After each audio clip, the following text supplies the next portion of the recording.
이번 시간에는 경공매테크 1000에서 109번째로 부동산 인도명령 및 강제 집행 절차에 대해서 알아보겠습니다. 구독 신청해 주시고, 첫째, 인도명령 신청 절차입니다.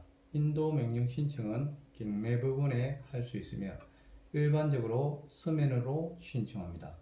채무자, 소유자 또는 경매조서의 해당조사 보고서 등 명확한 점유자가 그 대상인 경우에는 증빙서류의 제출이 필요하지 않으나 채무자의 일반 승계인을 상대로 하는 경우에는 호적 등본 또는 법인 등기부 등본 등 근원 없이 점유하고 있음을 증명할 수 있는 증빙서류를 제출해야 합니다.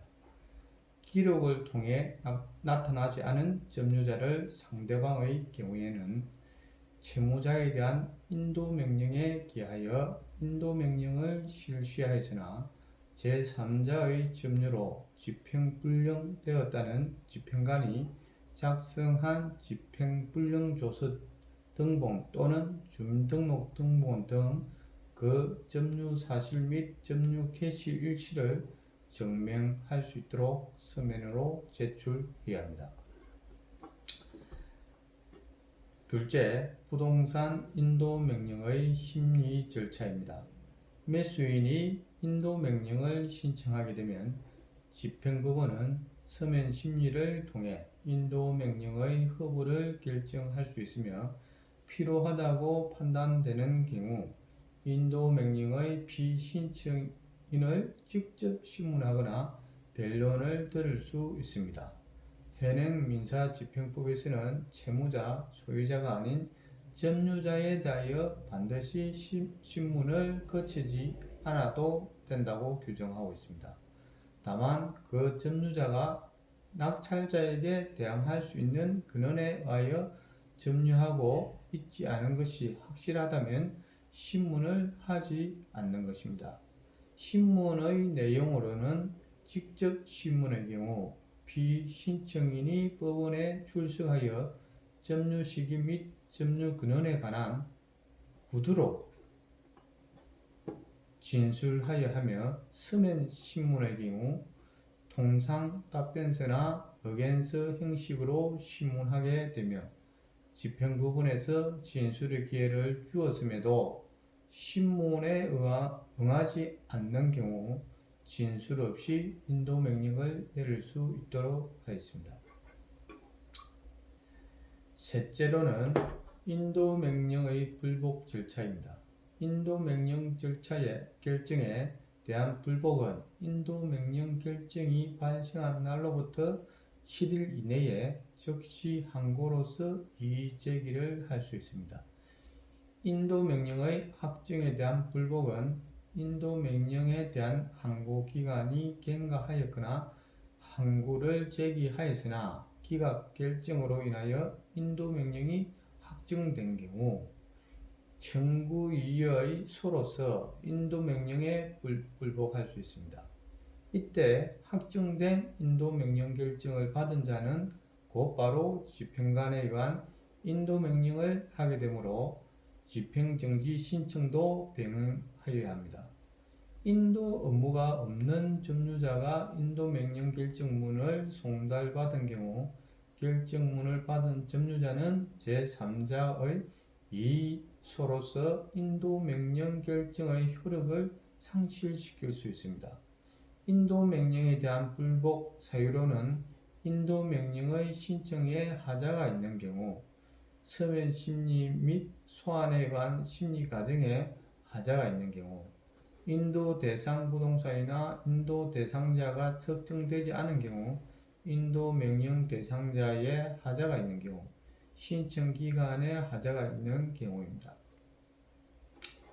넷째는 인도 명령의 결정문 송달 단계입니다.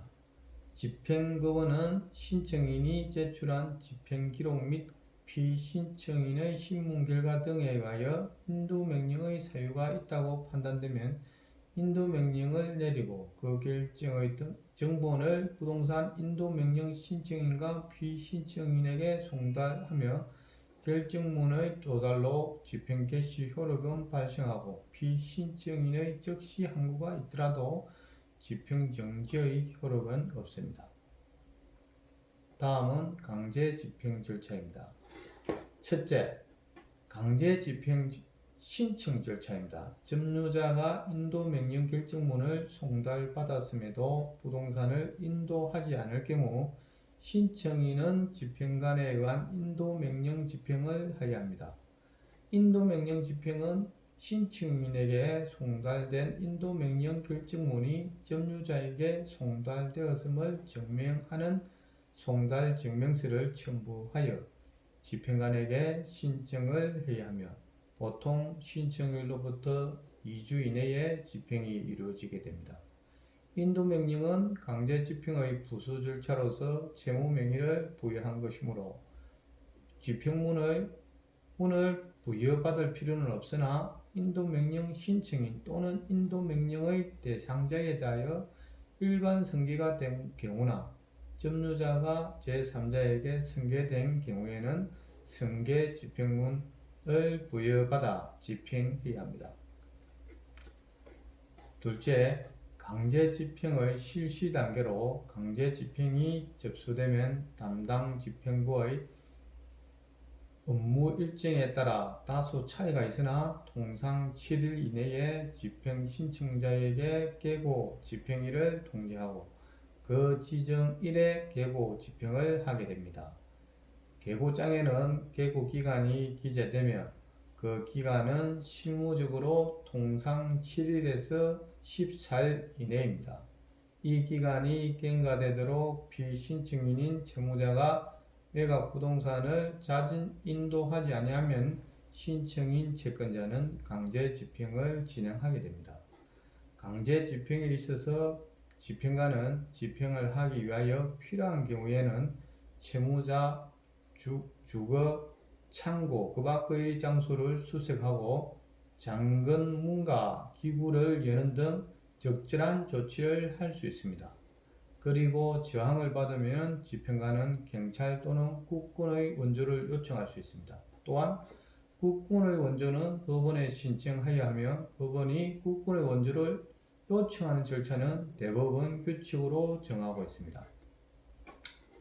집행관은 집행하는데 저항을 받거나 채무자의 주거에서 집행을 실시하려는데 채무자나 사리를 분별할 지능이 있는 그 친족, 고용인을 만나지 못한 때는 승려 두 사람이나 특별시 강력시의 구 또는 동직원, 시읍면 직원 또는 경찰 공무원 중 한 사람을 증인으로 참여하게 하여야 합니다.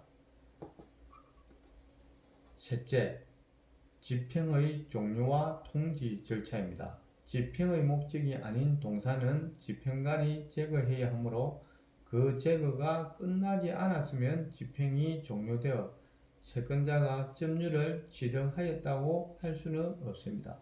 또한 동산의 제거가 완료된 이상 이를 채무자에게 인도하지 못하였다거나 그 경매 절차 등이 완료되지 않았다고 하더라도 인도 집행 자체가 완료되지 않았다고 할 수 없습니다. 그리고 부동산의 인도 등의 집행은 부동산 등에 관하여 채권자가 현실의 점유를 취득한 때에 종료하게 됩니다.